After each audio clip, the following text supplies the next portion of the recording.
All right, so I think we've given 2 or 3 minutes extra time to anyone who might be finding their way in, but it's best to begin perhaps. So before we start, I want to say that I hope that you'll have an opportunity to ask questions after my session. We're lucky that there's lunch after us, so we wouldn't be bothered in the same way I bothered these guys before us.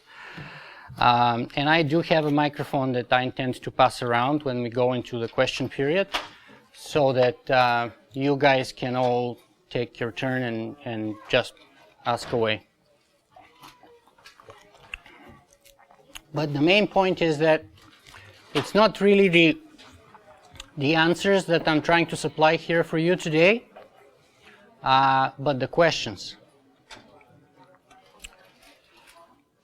One of my favorite proverbs is a Chinese proverb, and it goes like this: seek not to know the answers, but to understand the questions.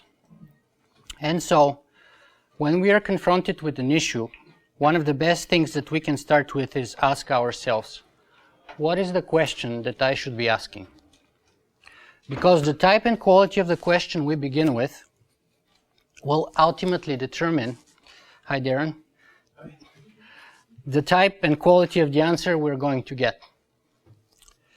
And so today I will speak to you about the importance of asking questions.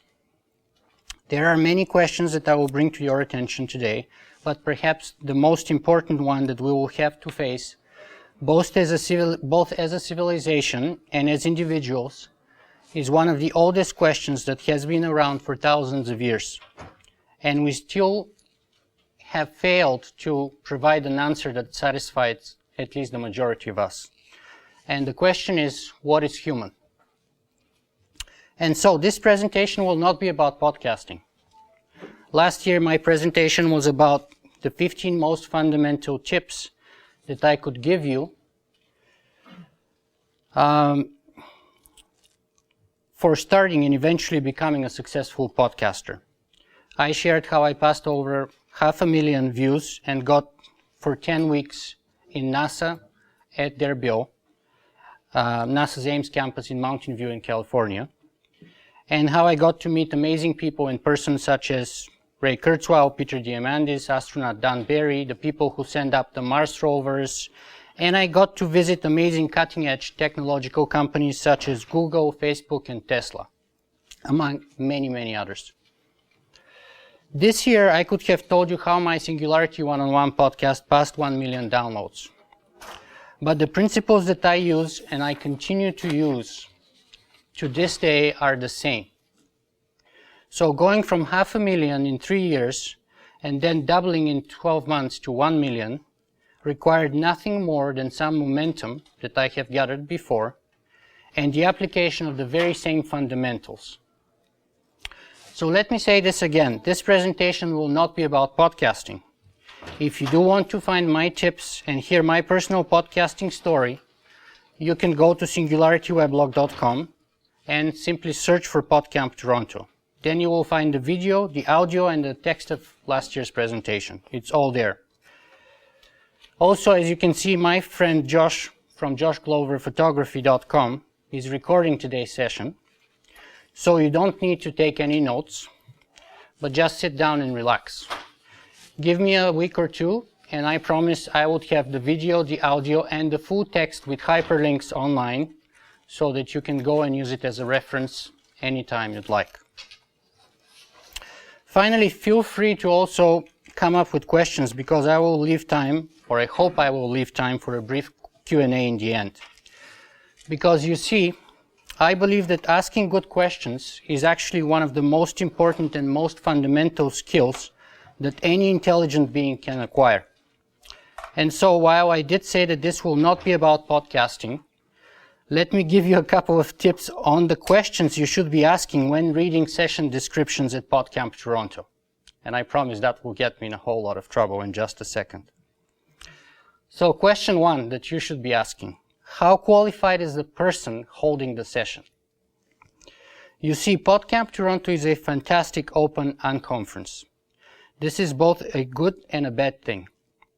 It is good because given its low barrier to entry, anyone can take the stand and hold a session. So I don't care who you are, what you do, or what your topic is. You are given an amazing opportunity to contribute to the public discourse on a topic of your choice.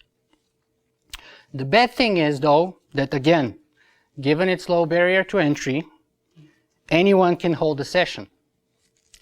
And thus, in the past years, the quality of those sessions has varied widely, from amazingly mind-blowing professional sessions to dismal, like absolutely horrible, as I'm sure there are a few of them running right now. So this year, we had a new social media voting system implemented, and while it's not perfect, it was a great step forward to provide what's called social proof, authority. And so I expect that this will be actually the very best Podcamp Toronto yet. Still, it helps to ask yourself, again, how qualified is the person holding the session? So my tip is this. If you have someone who will be talking about blogging, go and check out their blog. So from the get-go, unless your name is Seth Godin, and you see a blog hosted on a wholesale domain platform such as Blogger, Typepad, or WordPress.com, then that person likely has no idea about blogging. Other signs confirming that conclusions include, but are not limited to, low or no social sharing, low or no comments, lack of unique branding and design. Question number 2, what is the metrics and how accurate it is in measuring their expertise? If the person is talking about YouTube or video production, go check out their channel and look at their videos. If you see only low quality videos, no traffic, no comments, and so on, I would recommend you're better off skipping that session. If the person claims to be a social media guru, as a few of my colleagues do, go look at their social media account on their Podcamp Toronto session. If there is no or only one, their own tweet, most likely they're not social media experts, so don't bother going. Last year, someone was giving tips about blogging, and they said that they had 30,000 hits for the previous past years. My tip here is to be skeptical, ask questions, and dig deeper. So let's take this example. First of all, what is a hit? In most cases, a hit is either a page view or a visit. So I go load up my own blog on my own computer, and this will give me 1 hit. If you click the refresh button, this will give me usually 2 hits, and so on. Thus, just one among several better ways to estimate traffic will be, for example, how many unique visitors per month your blog gets, rather than mere hits. This way you get a more accurate estimate of the audience size and the blogger's authority. So let's do the math together. With the example I just gave, with the person who was boasting they had 30,000 hits in 5 years. 30,000 divided by 5 years, each year has 365 days, would give you roughly less than 17, quote, hits per day. I already explained what a hit is, so you would see, I hope, that it's not a big deal, that one can get those 17 hits per day just with oneself and a couple of friends.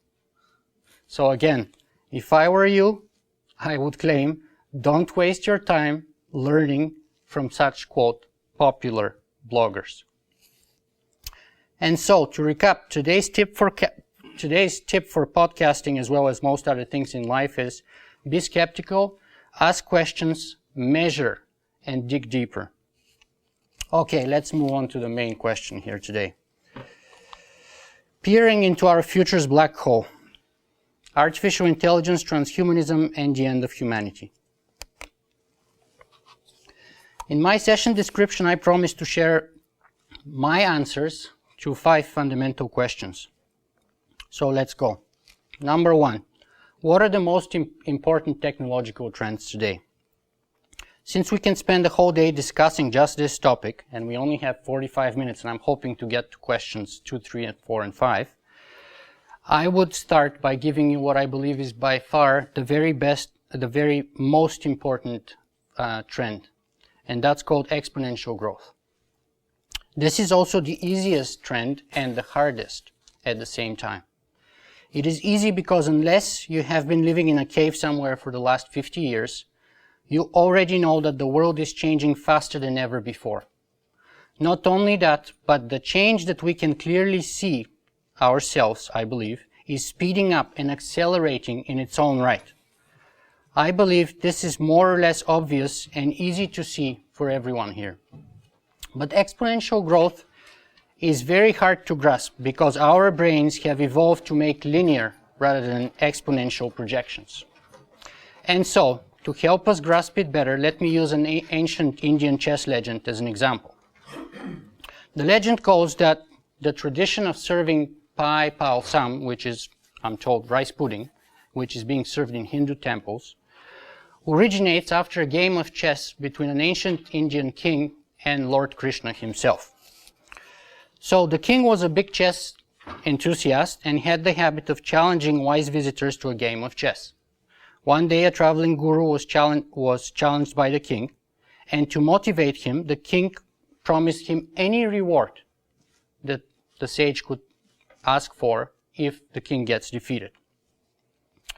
Now the guru asked for a single grain of rice in the following manner.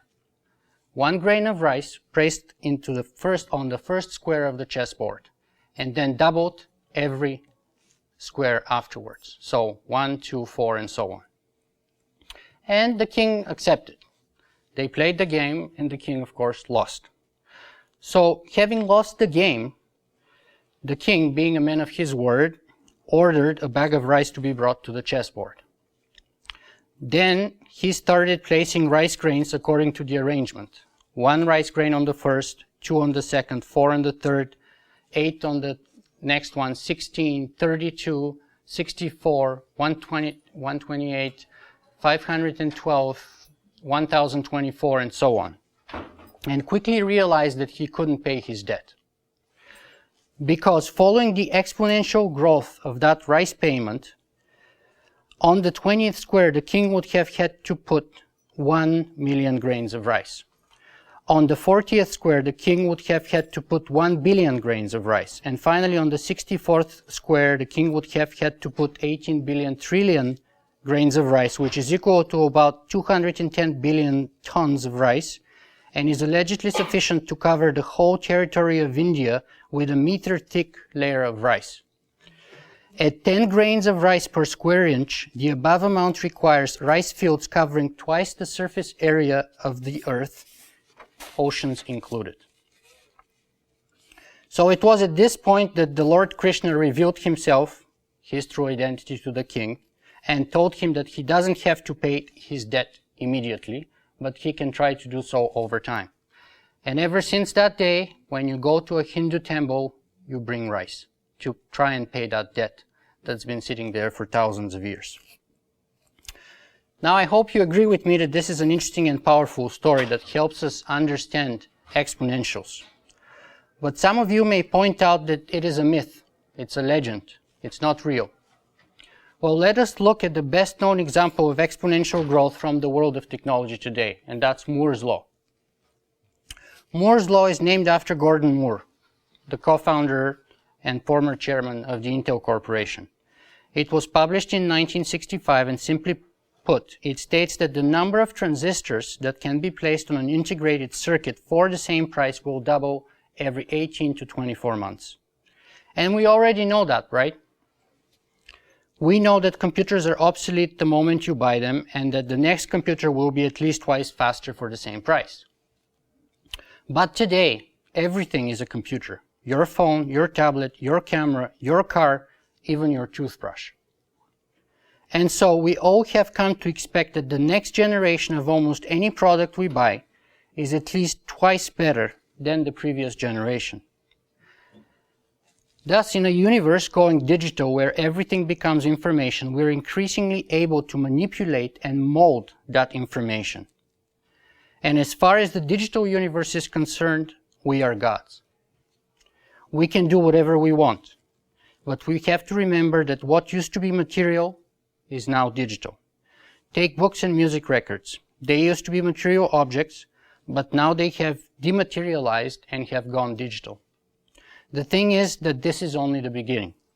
Everything is becoming information today, including people, including you and me. Take biology. Biology used to be analog. But with the decoding of the human genome, it is quickly going digital, and now we can decipher and even 3D print biological tissues, even organs by design. And this is only the very beginning, as I said. We are well on the way of designing life on the computer screen and then pressing the print button to bring it to life. And so, as Stuart Brand says, we have become gods and we might as well get used to it. We humans are biological creatures. We are made of atoms. So more powerful computers allow us to learn and manipulate smaller and smaller particles in even more precise ways. Thus, there will be a day when we can create new bodies and even new brains. But I will talk about that a little later. Other major fields benefiting immensely from exponential growth include, but are not limited to, robotics and artificial intelligence, genetic engineering and synthetic biology, nanotechnology and 3D printing. And so, all of the above has often been described by futurists such as Ray Kurzweil and Werner Vinge, who believe that exponential growth trends such as Moore's law will eventually lead to a phenomenon that they have called the technological singularity. So let me address the second question. What is the technological singularity? The term singularity has many meanings. In simple language, it means the state of being singular, distinct, peculiar, uncommon, or unusual. In mathematics, it means a problem with undefined answer. For example, 5 divided by 0. In physics, a singularity is a black hole, a place where the fabric of time and space is ruptured and the laws of the universe don't seem to hold true anymore. And so we borrow this metaphor from physics to represent the accelerating changes that we can observe today, right now, in technology. And thus, if I'm to put the technological singularity in just 2 words, I would say that it is intelligence explosion. But there are numerous schools of thoughts on the definition with subtle but important differences. So I already said it's intelligent explosion, but it's a lot more than that. So now that you've heard the short version, let me throw at you a bunch of quotes to make things more interesting. The first one comes from John von Neumann, who was instrumental in the development of the atomic bomb and then the hydrogen bomb. One of the smartest people of the 20th century, genius in a number of fields. He said, "The ever-accelerating progress of technology gives the appearance of approaching some essential singularity in the history of the race, beyond which human affairs as we know them could not continue." Here's the original definition by a colleague of John von Neumann's, British mathematician I.J. Good. "Let an ultra-intelligent machine be defined as a machine that can far surpass all the intellectual activities of any man, however clever. Since the design of machines is one of these intellectual activities, an ultra-intelligent machine could design even better machines.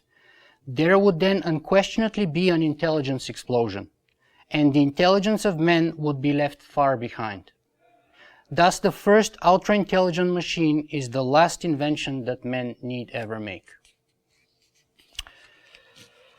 Another quote coming from a now classic NASA paper by Werner Vinge. "Within 30 years, we will have the technological means to create superhuman intelligence." He wrote that in 1993, and he still stands by his timeline today. "Shortly after the human era will be ended, I think it's fair to call this event a singularity.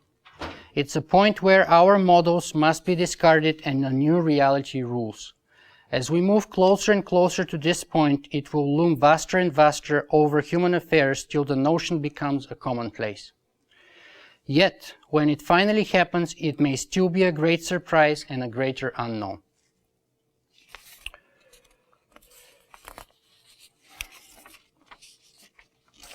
A future period during which the pace of technological change will be so rapid, its impact so deep, that human life will be irreversibly transformed. Although neither utopian nor dystopian, this epoch will transform the concepts that we rely on to give meaning to our lives, from our business models to the cycle of human life, including death itself. This is Ray Kurzweil's definition. Kevin Kelly, co-founder of Wired magazine, said, "Singularity is the point at which all the change in the past million years will be superseded by the change in the next 5 minutes." A blog reader of mine who sent me this definition of his that I like very much. "The technological singularity is when our creations surpass us in our understanding of them versus their understanding of us, rendering us obsolete in the process." So the questions that I would ask here, that I'm asking here, are: what happens to us when we stop being the smartest entities on the planet? What happens when your toothbrush is smarter, not only than you and me, but it's smarter than all of us, all of humanity put together? And so, while we're pondering this issue, let's move on to question number 3. What is transhumanism? Transhumanism is both misunderstood and feared. Francis Fukuyama famously called it the most dangerous idea. Put simply, transhumanism is the belief that technology can allow us to improve, enhance, and overcome the limits of our biology.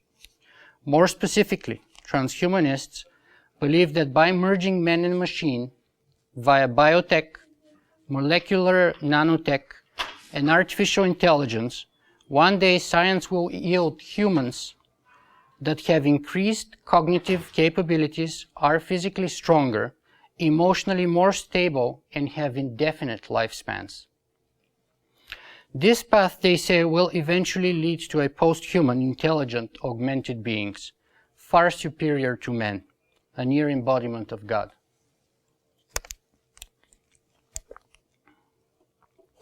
Some of the main issues here are: can humanity continue to survive and prosper by embracing technology, or will technology eventually bring forth the end of the human race altogether? Will humanity get polarized into neo-Luddite technophobes and transhumanist technophiles? Does that mean that widespread global conflict may be impossible to avoid? Who will be the dominant species? And finally, the question that I start with: what is the essence of being human? What is human? So let's move on to the 4th question. Can science make us immortal? Let me ask you another one. What is death? The definition of death may not be so simple and obvious as you may think. For example, there's a bunch of European Union countries which have very different definitions of death. So apparently the Swiss and the Italians are not dead at the same time in the same state, it seems. And so in a way, death is just another way of somebody, usually a doctor, saying, "I can't do anything else for her." But what we can or can't do has changed over time. And thus the definition of death has changed and is continuing to change as we speak. It used to be the case that death was declared when one stopped breathing on their own. But today we have respirators that can keep us alive even if we're unable to do that.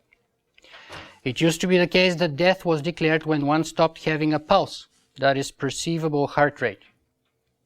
But today we routinely stop heart beating during surgery. Just yesterday, there was a live-tweeted bypass surgery, and they were taking pictures as they shut down the heartbeat of the patient. So, one of the latest ways of measuring and or defining death is actually, now the latest thing is measuring brain activity. And as our knowledge and technology improve, in time, this is also likely to change. And so, can science make us immortal? Let me start addressing this issue by saying that science has made substantial progress with respect to aging and life expectancy. A brief historical survey of longevity throughout the ages will read something like this. During the Cro-Magnon era, life expectancy was 18 years. So basically in biology, and we were very much tight with biology at that period of our evolution, it's all about procreation. As soon as you procreate, next generation, you're ready to die. And people didn't on average make it over 18 years of age. In ancient Egypt, average life expectancy was about 25 years. In ancient Greece, in the time of Plato and Socrates and Aristotle, average life expectancy was 28 years. In 1400 AD Europe, average life expectancy was 30 years. So from the Cro-Magnon era, let's say 30 or 50,000 years ago, until let's say 1400 AD Europe, 50,000 years, we've managed to double life expectancy from about 18 to about, let's say, 30, almost double. But then, in 1800 Europe and USA, life expectancy went to 37. In 1900 USA, average life expectancy was 48.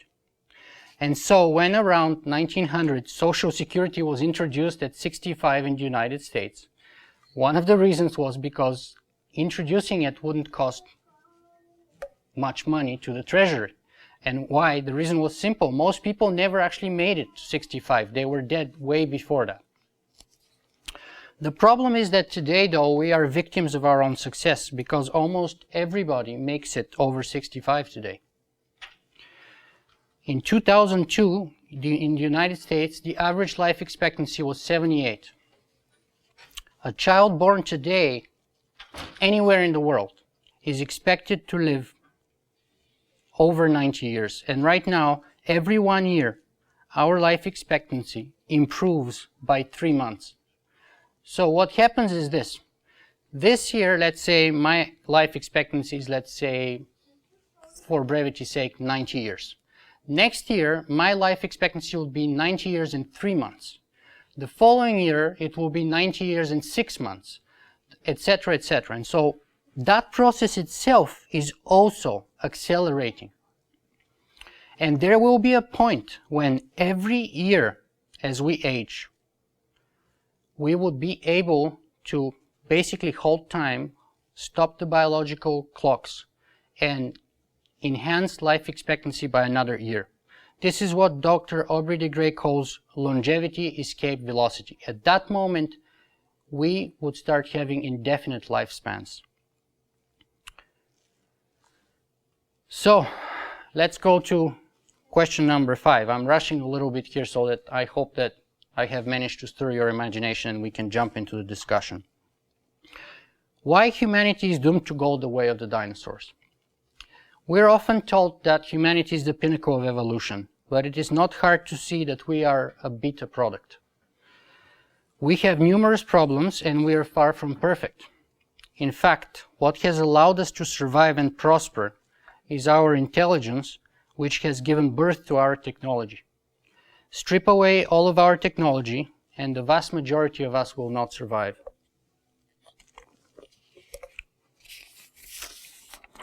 Moreover, evolution never stops. So there was a time when dinosaurs ruled the earth, but it is always bound to happen. Things change. And what previously was a niche organism, namely mammals, took over and flourished while dinosaurs went extinct. Well, evolution is also accelerating. It took perhaps 10 billion years to form the galaxies in our planet. It took another couple billion years before we had the first simple single-cell life forms. Then it took hundreds of millions of years to get plants and eventually dinosaurs. Hominoids have been around for perhaps something like 6 or 7 million years. And then Homo sapiens have been around for about 50, maybe 300,000 years. And so everything is accelerating, but also everything is changing. And today the fastest pace of evolution is one we can observe in technology. Thus technology is supplanting biological evolution and technological creatures are likely to replace biological ones, just like mammals replaced dinosaurs. In fact, this has already happened because, as I pointed before, our civilization is a technological one and it cannot survive without its technology. And so I hope that by now you would see that in the long run it is inevitable that humanity as we know it is doomed to go the way of the dinosaur. As we saw, evolution doesn't stop. And despite of what we are being told, we are not unique in any way.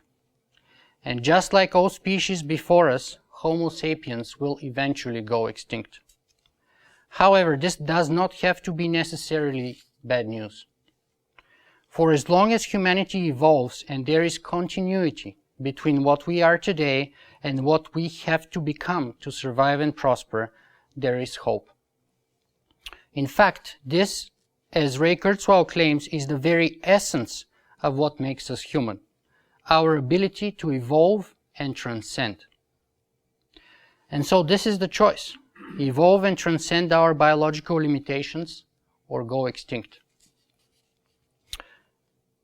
The choice is in turn derived from one of the most fundamental questions that we still have to confront and that I started with today. What is human? We have to find the answer to this question both collectively as a civilization and personally as individuals.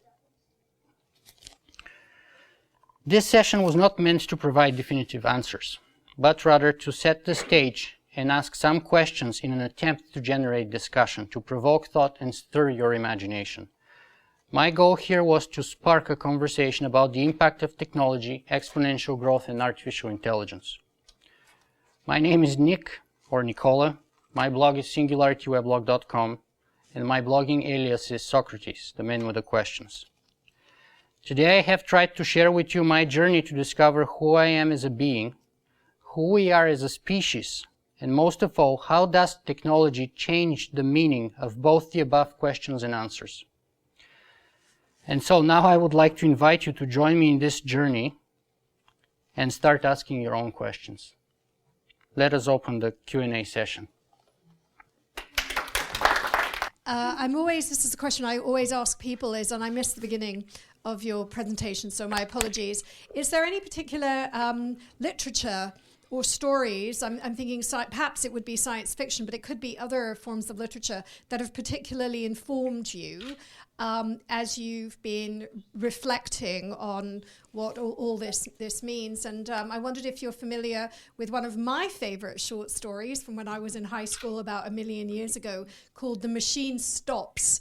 And it's set in the future, and it's about humanity evolving to be a bunch of blobs in front of TV screens. And one day the machine just breaks down. I can't remember the author, but I bet you other people here had to do it in high school in the 70s. But what could you tell us? Is there something that particularly sort of got you to your aha moment?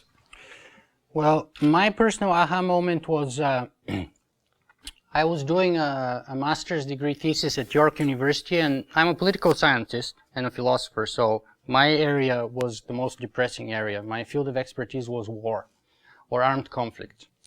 And I was looking for a sort of a cool, new, cutting-edge topic to write my thesis on.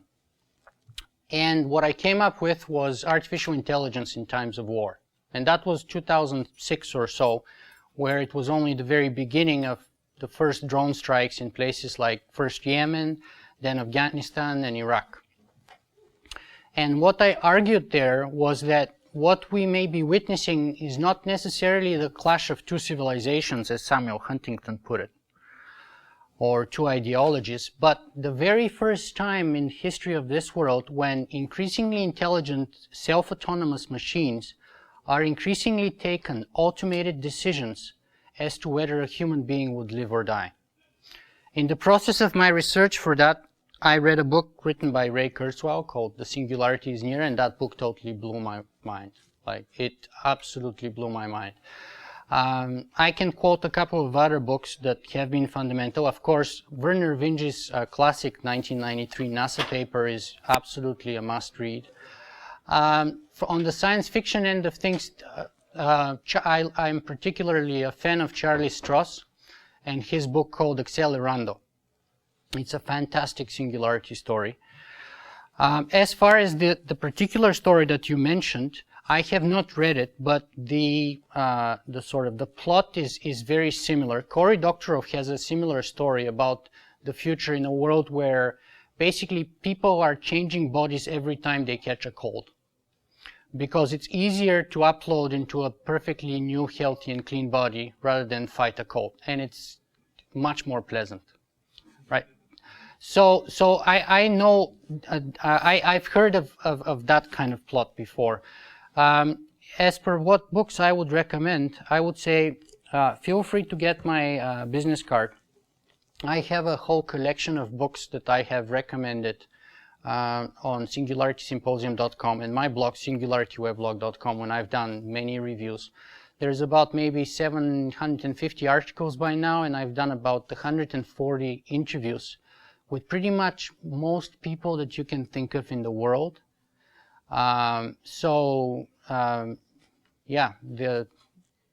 There's a gold mine of information there. I even forget, because after... I looked it up, and it's actually 1909 by Ian Forster.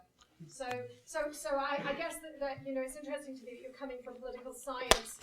There may be people here who are from STEM, which is science, and I come from a science background. So these are topics that are just there for decades and over a century in literature, in the popular media.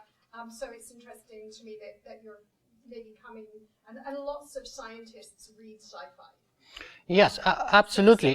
So I just wondered. Anyway, that was really old. Like, that's over 100 years old. And I think it's amazing. So, for example, the first references that I could find of people considering machines taking over the world, I could track to 1847. And people extrapolated from basically the first manually cranked calculators, how one day machines can be so good and be able to do everything on their own so that we become obsolete. And then Samuel Butler famously wrote a book called Erehorn, where he basically said that if we're not careful, we're going to be replaced by the machines. That book came out, I think, in the 1880s. And he basically said that we should be smart and go ahead and destroy every technology that came after the Industrial Revolution. That's the only way that we can survive. Otherwise, inevitably, in his opinion, we would be replaced and go obsolete. That same idea was picked up by Ted Kaczynski, the Unabomber, right? Almost 100 years after Samuel Butler. Well, not 100, but let's say 70 years or so, right? And if you read the Unabomber manifesto and read some of the things that he's talking about there, it could be a very informative text about the world we are living in today. Now, of course, Ted was, a maniacal terrorist and killed innocent people, but at the same time, he was a brilliant math prof, one of the youngest ever hires. I can't remember if it was Berkeley or Stanford. And so there's a long history of people thinking and sort of theorizing about the issues. Me personally, I come more from the perspective of a philosopher. My foundation was sort of in ancient Greek and Roman philosophy, particularly. So I have a very strong emphasis on ethics. The way we are today, there's no more science fiction. It's only science in the process of being developed. There's no science fiction. I mean, the science fiction of the past is reality today. So, or most of it anyway. So, to me, those technical issues are engineering issues. They're small issues. The bigger issues are always the philosophical ones, the ethical ones. So what is one of the biggest questions that I can always think of. Okay, you can make people live forever. So what? What are the implications? What are the ethics of that? Is it a good thing or a bad thing? How would we know? What are the right questions to ask to frame this, right? So the technical issues are important, but they're engineering problems, and we have brilliant engineers who have shown amazing history to solve those problems in time, and I'm absolutely sure that in time all of those issues will be solved. Okay? Next one. Go ahead. Just to add to that question of influential media, have you had a chance to see the new RoboCop movie? I've seen the old one. I haven't had the chance to see the new one, but I had a bunch of people tell me it's pretty darn good. And it's not anything unrealistic right now. I mean, I can name you half a dozen and maybe 24 programs that are already developing what used to be science fiction now into reality. So, I mean, if you see the war vets coming from Iraq and Afghanistan, and if you see their, artificial intelligence powered legs and knees and things like that, hands, and, they even say, pimp my gimp, and they're like boasting about all the new cool functions that their new stuff can do that their original hands could not do. On my podcast, I interviewed a guy called Nigel Auckland. He has right now probably one of the most advanced hands in the world. It's called the Bionic 2 hand. And he said, I would personally prefer to have my old hand back, but I can't. But I have absolutely no doubt that in the future people will choose to replace their real hands with, artificial ones, simply because the evolution of the technologies creating the artificial ones advances so fast, and they're getting so much better all the time, that pretty soon what we can engineer will be infinitely better than what nature has given us. And then people would start making that choice, and we would get to the point, we are in the Olympics now, so there will be a point soon when the Paralympics will be much more interesting events than the regular Olympics, because that's where the real records will be broken. And those guys will be blowing up every single record set by a so-called able-bodied athlete. They already do that, because I know that people with double amputation have forbidden from participating in the sprint. They're not forbidden. You're referring to Oscar Pistorius, the so-called Blade Runner. There's a lot of scientific debate whether his carbon fiber cheetah legs give him advantage or not. My understanding from reading up on it is that not yet, but soon we will. Soon we will. I just wanted to try some material. Do you know why robots never go hungry? Because right next to the motherboard, every robot has a smorgasbord. All right. I have a question you didn't ask. Fantastic. Okay, would you mind passing the microphone so that others can join? Talk loud. Okay. In predicting the future by extrapolating exponential trends, which you did a lot of today, you have to admit, Moore's law, etc. Shouldn't you have considered limits to growth, like quantum uncertainty, speed of light, length of DNA telomeres, Yes. number of particles in the universe, The Heisenberg principle of uncertainty, et which, cetera, et cetera. yeah. You didn't mention any of those things. Yeah. And you're saying this will happen. Look, I'm not saying this will happen. I'm saying people say that it will happen, and there's lots of data backing up those claims. You be the judge whether it will happen and what, if anything, you should do about it. What I can tell you, though, is that those limits of growth have been predicted since the book Limits of Growth was published in the 1970s. That was a different, It's more the limited limit. It's the same principle, and the death of Moore's law has been predicted again since the very moment in 1965 when Gordon Moore published it. And as you can see, we're still doubling. We're still accelerating and speeding. And by the way, today it doesn't take 18 to 24 months. It takes something like 13 months. So not only that it has continued to hold through, but it's in turn accelerating in its own right. But I can use the past to predict the future too by reporting that in 10 years there will be computer intelligence has been a prediction for the last 50 years. Sure, look, there's an ancient Greek legend about Icarus and Daedalus, right? It's maybe, 4,000, 5,000, 6,000 years old, right? And it's about hubris and about, not doing things that God didn't endow you to do. And it's about the dream of flight. And it basically, the moral of the story is you can't fly and you never will fly, right? And that was true for what, 4, 5, 6,000 years since that myth or legend came to be. And yet today, I bet you most of us, and probably all of us, have flown here, right? Not in the same way with wax and, bird feathers, but in a much more efficient ways, and probably numerous times. And it's accessible to most of us here, at least in Canada, right? So the fact that something has been false for 50 years or didn't come to be is not a logical argument to claim that it's not going to ever come to be. Yeah. Go ahead. Nick, thank you. Thank you, Joe. Yep. Yeah. Thanks for the presentation. My question is actually related to, in the context of Moore's law, when information around you doubles every 18 months. And the question revolves around the life expectancy and increasing life expectancy. I believe set like 3 months every year. Yeah. Currently being at 98 or? Sorry? The current life expectancy was 90. It's a projection, but I've seen a number of studies that claim that a child born today is expected to live at least 93. 93. Right, And the backwards statistics is that in 2002, last time I looked at the numbers, was about 78 in North America. Okay. So in this context where, let's say, everything else is growing logarithmically, the 3 months every year seems to be kind of a sequential progression, right? So let's say by the time we get to a life expectancy of 150, 175, 3 months almost doesn't count anymore from year to year.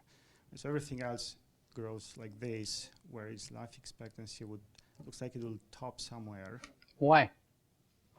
That's my I don't question. know, that's my question is, how do you think about? Yeah, but why would you think that it would top? Give me what is the sort of the data that you use to extrapolate that statement? Why? I just don't know. I mean, I gave you probably 30,000 years worth of data about how life has doubled, tripled. Since the time of the Cro-Magnon, we know that we have quadrupled life expectancy. It was 18 then, now it's 90. That was mostly due to infant mortality rates, right? Like child mortality, like mortality for children under the age of 5, adjusting for that, like taking that out of the data set, people live to 68 generally. Maximum lifespan versus average. Because you have to be very careful with like the certain diseases and. Yeah, take for example ancient Athens. It was the pinnacle of evolution of its time, supposedly, right? If you got a small infection, you're dead. If you get the plague, 50% of the population is dead, right? If you get a cold and you get pneumonia, you're dead. If you get hit by a rusty nail, you're dead, or you lose your limb, and then you're dead, right? Because then most of the time when you get amputation, there were almost infinite numbers of ways which today you can treat with over-the-counter medication that you'd be dead. So yes, Socrates lived until he was 72 and he drank the poison to die, right? But most of his compatriots never made it to that age. That would be my reply personally. I'll try to rephrase then my Yeah, question. sure. So rather from a sequential model, 3 months, do you see the possibility of changing to a logarithmical model?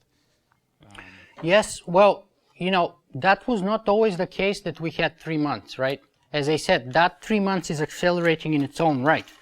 But it happens, it's not gradual, it happens in sort of pulses, right? When we come up with a new breakthrough in this and that discipline, eventually what happens is you shift the curve, right? The singularity, if you look at the curve, is not a curve, it's like a number of S-lines which shift.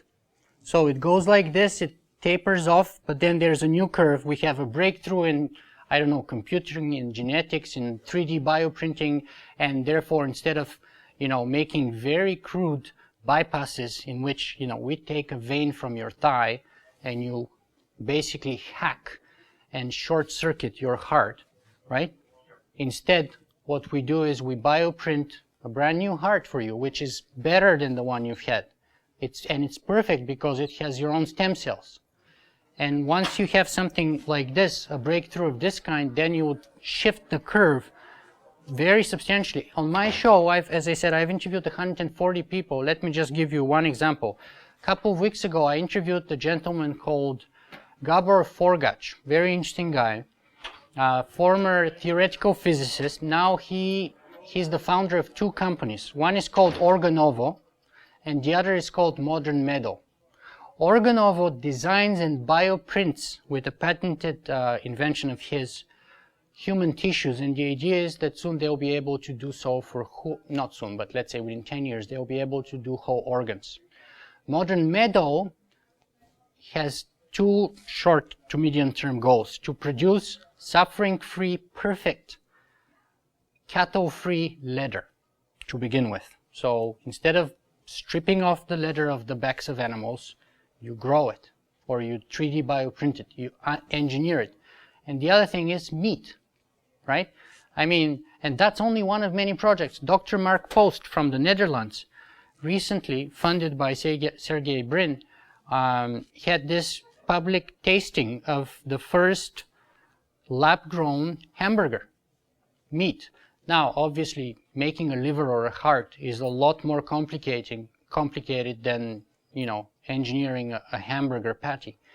But still, it's a process of development. You know, science starts with small nuggets until it goes from here to Mars and outside of the solar system. So every beginning starts small and with a single step, and then when you look back, like when I look back and I think how I started blogging and podcasting, I was absolutely horrendous. Like the first, and even now when I look at my blog, I'm like, oh my God, it's so bad. I need to change 10 million things, and it sucks in so many ways. Having said that, if you look where I am today with something like maybe 50,000 unique visitors per month and something like over 1 million downloads between YouTube and iTunes, it's a considerable journey, right? But it started with a crappy website that I had no idea how to run, and with only a couple of people coming for the first maybe a year or 6 months, and a couple of listeners to my blog, and now I have thousands, and some of them are incredible scientists across the world. Awesome, thank you. Thank you too. Let's pass the microphone if you don't mind. Yeah, just pass it down, please. Thank you for your talk. That was really informative and mind-blowing, so it was pretty cool. Thank you. That was the whole point. Yeah. So I guess my question is, sort of, you've presented a lot of ideas and about the future and how we're all moving, I guess, faster. How do you think, I guess, I don't know if you could speculate on this, but how do you think economics goes along with that and access to a lot of these technologies? Because they're expensive, I think. So how do you think access goes along with that, and do you think that will play into? That's a very important question, especially since I'm somebody who cares a lot about ethics and is a former political science student. But the classic answer to that is very simple, actually. If you look at it historically, take cell phones, for example. Amazing technology. 20 years ago, I actually was hoping Joseph would make it here, but he didn't. He had one of my friends, Joseph, he had like one of those first cell phones that was like $20,000 or $30,000 that costed thousands of dollars to operate per month, and that was like a suitcase. And actually, quite honestly, didn't work very well most of the time, right? Look where we are today. Cell phones are nearly free, right? Everybody has a cell phone. If you go to Africa, everybody has a cell phone, right? So that's how all technologies are. They start very expensive and very rare, and they suck. They usually don't work very well. The better they get, the cheaper they get, the higher access to the public they do. So yeah, when you start talking about life extension technology and stuff, of course, people in California, in Hollywood, the super rich would be the first ones to get their hands on it. And there will be some very public disasters, right? And a lot of people would get turned off. And eventually, just like any science, step by step, we'll get it right. You know, just like take cars, for example, right? The first cars we came up with, they sucked, right? Any horse was better than the first cars, right? Look at where cars are today. And most people have cars, right? At least in Canada. So, and the other thing about the car example is I think an example often given by Dr. Aubrey de Grey, who is actually at the forefront of that sort of campaign for healthy longevity. So, take Ford Model T, right? The car was designed to last no longer than 10 years, perhaps. We still have collectors who drive those cars today, if you can believe that. And there's even rallies where people from across North America get together with their 100-year-old cars and they race against each other, believe it or not, or something. I don't know.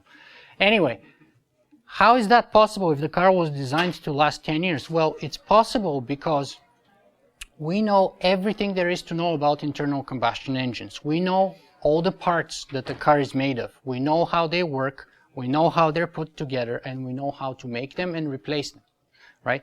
The human body is not different in my view. I don't know where you stand religiously, but I'm a hardcore materialist. We are made of atoms. We are physical beings. If the physical is gone, there's no evidence that there's anything else left there afterwards. Our bodies follow the laws of the universe. So the better we get at learning and knowing what those laws are, and the better we get at manipulating those particles, the better we'll get at fixing stuff that goes wrong with us. And, it's a much more complicated issue to fix this body than to fix a Ford Model T, but, it's the same principle, it just takes longer time. We send things to Mars nowadays, eventually we'll be able to do this too. Yeah. Can I ask a question? Yeah. So, grab the microphone, please. Tends to be very me-centered on human beings, and if there's an extended life, exponentially, who is working on the ideas of sustainability in terms of the planet, in terms of populations? So, who are the leaders looking at those or developing solutions in that world? I'd like to know the names of them because I would be interested in looking to see what they have to say.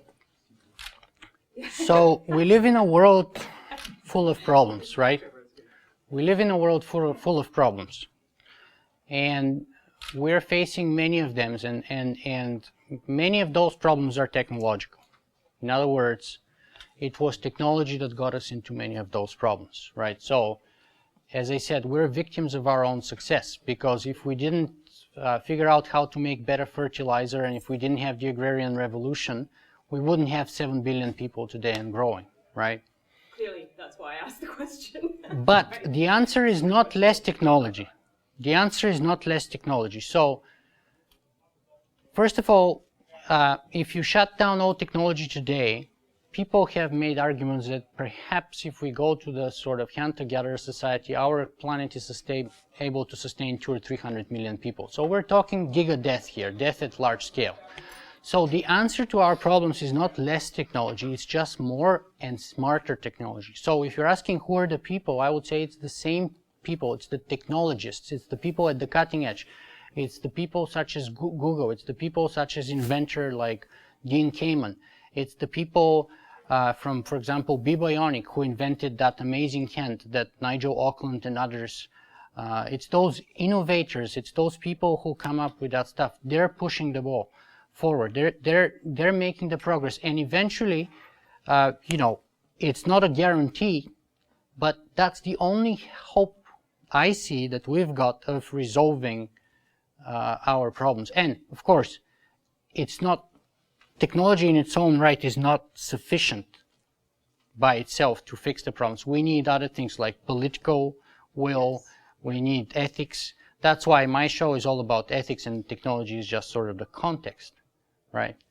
So on your show, have you been interviewing people who are looking at it from that perspective? I've interviewed everybody from religious people, highly religious people, to scientists, to skeptics, to journalists, to science fiction writers, to entrepreneurs, to any kind of view that I can think of.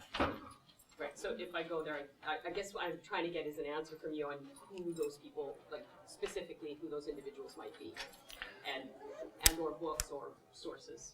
Well, but I can check it.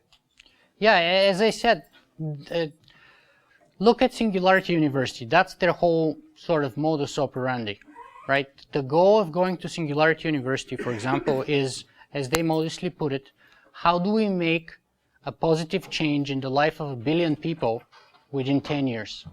So that's the whole issue they're dealing with, right? So the whole goal is to go there and to make the world a better place, to figure out a way that scales, that employs and utilizes those trends of exponential growth, and that we can change the world and shift it into a direction better for everybody. That's the whole point of Singularity University. So perhaps you should check there and look at faculty, look at my interviews with them, my experience there, and so on.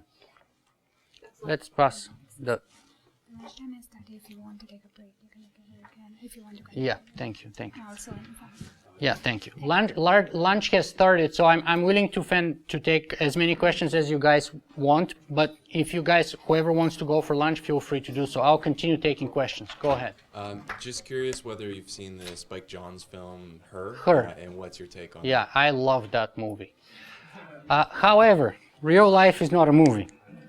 So that movie was, I think, the best singularitarian or singularity movie that I've seen so far, rather than, you know, the stupid Terminator nonsense.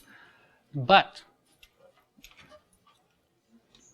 it's probably one of the best case scenarios in that movie that we end with. So it's more utopian. And real life, no, I'm not saying it's utopian. I'm just saying it doesn't necessarily have to be such nice ending. I hope it is, because the AIs in that movie in the end were very nice to us, and they just decided to leave us alone, right? But, and I hope, well, it's obviously spoilers here, but rather than kill us all, right? So there's two schools of thought. I mean, there are people who think that the singularity will be the best thing that's ever happened to our civilization. We'll conquer death, we'll conquer scarcity, we'll take care of hunger, starvation, that is suffering, etc., right? And there are people and whole organizations, such as, for example, the previous Singularity Institute, now it's called Machine Intelligence Research Institute, MIRI, who think it's going to be the end of the world.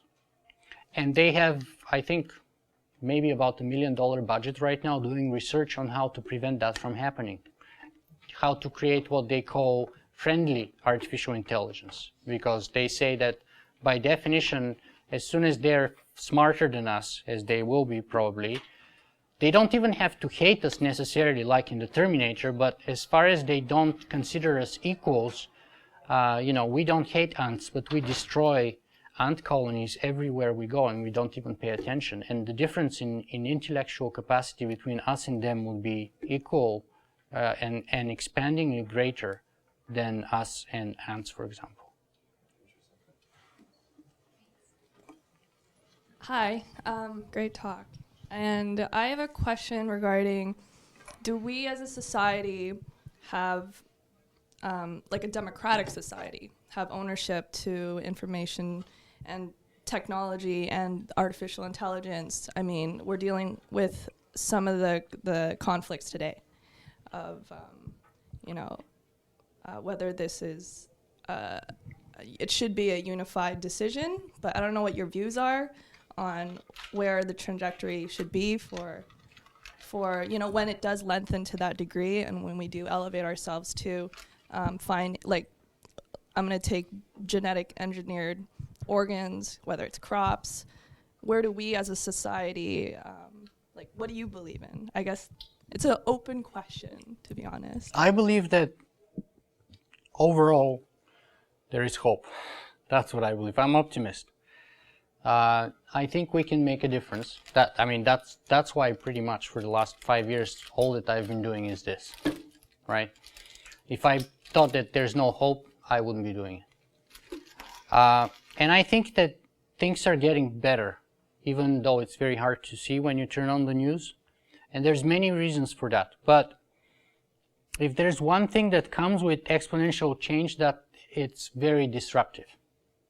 So the previous gatekeepers, the previous people in power, be it corporations or governments, can, you know, crumble in like weeks or months. And then you have a power vacuum, and it's all new, and it's very hard for people. It's very disruptive. That kind of change is very disruptive. At the same time, I do think it also has the seeds of our sort of flourishing. and prosperity afterwards. And as far as information goes, I think we live in a sort of a bonanza of free information that is at the tip of your, fingers to find anytime you want, anywhere nowadays, just with a smartphone. You don't even need a computer anymore, right? And you can find anything about nutrition, about GMO, about the political issue. It's impossible, in my opinion, to keep secrets anymore. Yeah, there's it's impossible to halt progress, right? You have WikiLeaks, you have... I was going to mention that you can't stop exponential growth. You can't. But in my theory, this is just a thought, that, in the fabric of time, I think someone once said that it's not the strongest or the smartest that survive, but it's the people that can adapt the most. Yeah, that's like almost a quote from Darwin himself. Yeah. And I think it's. But here's the difference. He's talking about the biological evolution, right? Right. So if you are a finch in an island somewhere, and you have a bigger beak, now that may give you a certain kind of advantage to go after certain kind of fruit, right? But the problem is that was a random feature, and then simply by natural selection, all the birds that had that beak were better fed, better able to procreate, better able to create offspring, and therefore all the birds in like such and such long period of time ended up exhibiting that feature. It was random though. But that's the difference between technological evolution and biological evolution. Technological evolution is better by design. So we can design it from the get-go to be better. But it can't. And it's faster. I don't think it can adapt. Like you're talking about... That's what we have been doing as a civilization. Everything is adaptation around us. The fact that you're wearing clothes is a way of you adapting to the Canadian winter. Is it adapting to globalization? Is it adapting to the conflicts of society today? Like those are... I'm being very general. Maybe I am being very general, but... Well, as I said, like, those exponential curves are very disruptive. But again, we have the tools today that we never had before to make positive change. And it's going to take a lot of resistance, a lot of struggle, and there will be a high price to be paid. But we can make a difference. That's what I believe. And, yeah. I'll just be quick. I'll just be really quick. Go ahead. I don't need a mic, but go ahead. Sure. Why do you think that my consciousness is here? Like, if everything's exponential and there's going to be quintillions of humans or quintillions of consciousnesses, why is it that I'm in the first, say, 12 billion or 20 billion sentient intelligences that I know of? Do you understand the question? Show me the evidence that says that your intelligence is not here. Well, your intelligence is here from your perspective, and my intelligence is here from my perspective, right? Assuming that brain in the vat stuff aside, right? So you've heard of Occam's razor, I think, right? Of course. Right. So if we don't have any evidence for it, right, it's like the guy who wrote a book about the universe and how it works, and the emperor, maybe Napoleon II, asked him, where is God? And he said, I didn't need him to explain how everything works, right? So maybe there is consciousness out there. Actually, one of the people I've interviewed on my show is a very sort of controversial doctor, Dr. Stuart Hameroff. He's the head of the Consciousness Institute in the University of Arizona, and he talks about the quantum effects and the sort of the microtubules in the brain and how perhaps consciousness is a quantum phenomenon and etc., etc. It was fascinating stuff, and there's been recently new evidence that may actually support some of his claims that the brain is maybe at some level a quantum machine, but it's still very scant. And so I'm the kind of person who basically takes the scientific approach and says, I'll follow the evidence wherever it takes me. If the evidence is contrary to my starting hypothesis, the only reasonable thing to do is to change my opinion, to change my hypothesis. So if you show me the evidence that our consciousness is not here but somewhere else... But the evidence is induction, right? Like, if something goes on to infinity and you find yourself early in the series, right, it doesn't stand to reason to question that something goes to infinity? Like, if you were a random number... Who said that something... I don't know, what is it? You said everything's exponential growth and nothing stops exponential growth. Yeah, but I never said the part about infinity. Well, exponential curves go to infinity. But I didn't say that, and because I would say every exponential growth ends at some point. Absolutely. It's not going to last forever. However, that point is pretty far off, right? We live in a gargantuan universe. So before we get to the computronium and the universe wakes up and we have smart dust and we have smart particles all around us, there's a lot of exponentials that could happen right there, right? So it's not going to be infinite, but we are just scratching the surface right now. So my question then is, why am I at the scratching surface level? Why am I not randomly somewhere in the middle? I'm not God. I mean, you can ask God about why are you here now. I mean, we all give our own answers to that question, right? We all have to find the answer, why are we here? Why was I not born 1,000 years ago or 1,000 years after? In my opinion, my take is, it's totally random. Like, we're just, as Epicurus said, we're just accidental grouping of the bits. The atoms came together when my mother and my father met at a certain point, and there I am, right? How? We know how. Why? We know why. Why here and why now? Just happened, I guess. And so in my view, we just are given a chance to make the best of it. Unless you believe in God, and then, of course, there will be an a priori reason for you to be where you are, and you would have a purpose that's given by Him to you. I don't take that kind of view myself, right? To me, life is empty and meaningless. And it's empty and meaningless that it's empty and meaningless. And so it's up to us to make our own meaning. Okay, I read an article probably about 10 years online about transhumanism. And at that time, and perhaps maybe still, the theory was that this guy put out there was that it was going to be necessary because of the plethora of radio frequency waves that are bouncing around. Everything's gone wireless. I'm now reading in the newspapers, and et cetera, as probably most people are, that wireless is being taken out of schools because it's thought to impair thinking and learning. What's your comment on that? Do you think that's one of the drives of transhumanism because of the radio waves, radio frequencies? So I don't think that's one of the drives of transhumanism, for sure. The drive of transhumanism is our desire to do better than what we're given with. So in a way, we're all transhumanists. I mean, as I said, the fact that you're wearing clothes right now is a way of you using technology to survive and to live a more comfortable life in the context of the Canadian winter.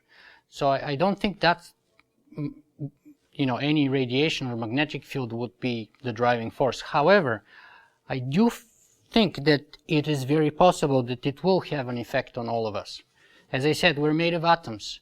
Our brain contains certain amount of water and certain amount of other atoms, and we know every single particle of those can be influenced and often is influenced by things like electromagnetism, things like radiation, and so on, right? And as I said, many of our problems today are result of our usage of technology.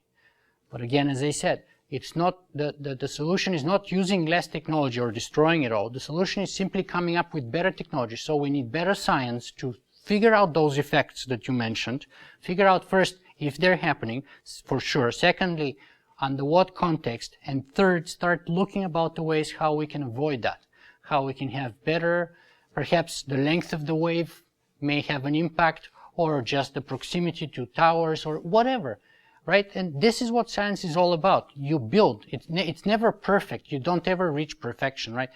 In martial arts, there's that concept about do, the way. It's just you start and it never ends. Right, so that's what science is all about. It never ends. It just makes every product is just a new iteration. It's hopefully better than the previous generation, but it's never perfect. It's going to have problems of its own. Okay, I'm just going to make a comment. Just hold on, get back to you. Comment question. Comment is, if I have an artificial arm and I burn it or train runs over it, I better hope that they have that hand in stock, because otherwise I have no hand for a couple of weeks. You don't need a part anymore. You see the guy with the 3D printer here at the door? Yes. That's all you need. You print at home whatever you need. And that's a very crude example, but very soon, that thing is about $2,000 right now. And prices, I interviewed recently Brie Petit. Brie Petit is the CEO and founder of MakerBot, which is the company that makes those printers, right? That's what his whole thing is all about, democratizing the process of manufacturing, giving you power to be creative, to print your own prosthesis. You don't have to call anybody, to beg, to wait, etc. All you need to do is the design, and that's been done already. There are kids go over these prostheses every month or few months. When they're growing, you need a new size every so many months, right? Imagine if you have to buy that all the time, how expensive it is, and then you have to wait to be delivered. By the time it's here, you already need the bigger size, right? What's the alternative? For 30 or 40 bucks with a sort of corn-based filament, you can make such strong plastic that kids are using it today for hand prosthesis. And there's examples of that. You can go look for them. And he mentioned it during the interview with me. So, and that's the future. And in the future, those printers that we'll have, they would not be able to print just, objects like that. They'll be able to print your lunch. They'll be able to print you a second heart if you want, a new lung, a brand new hand, so you don't actually need an artificial one, should you choose to have a biological one rather than artificial one, even though once you're at it, you might as well design the new biological hand to be actually better, stronger, and more durable than the one that you're replacing, right? You don't want to replace it all the time. It's a pain in the neck. Okay, so, last question. I've done a lot of study on chemtrails. I don't know if you're familiar with chemtrails. No. Just look up at the sky. There are these giant plumes. Contrails come out of the jet. Oh, yeah, contrails. I thought, yeah. Barium. Okay. And when they analyze what's falling in California, they found nanobots in there, which is kind of like the beginning of Joni Mitchell, look it up. She came up with this syndrome where she had these wiry, fibrous materials in her skin. So let me correct you a little bit here, okay? Maybe they found nanoparticles. Maybe, okay. But that's very different from nanobots. Okay. Fine. Right? That's a huge difference, right? Okay.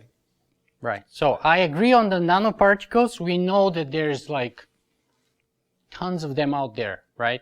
And I can give you endless examples. They're in everything almost.